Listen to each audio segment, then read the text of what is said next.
Distance Cooking, where we fill our time and our bellies.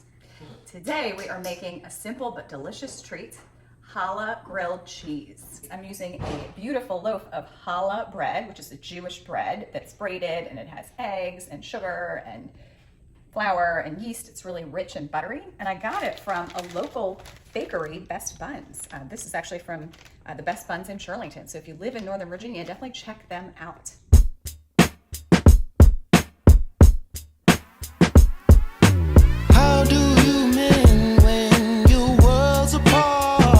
First, you're going to slice the challah bread into sandwich-sized chunks and then cut each one in half and butter the outsides of the bread.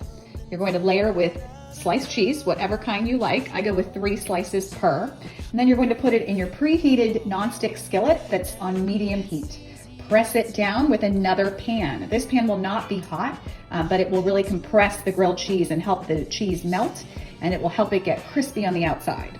Before you turn it over, put salt on one side, flip it, and then put that other skillet on top, again pressing down with your hands. Keep going until it's melted and delicious, and then cut it in half. All right, so our challah grilled cheese is ready to taste, and you can see it's golden brown on the outside, which is what you want, and the cheese is melted on the inside.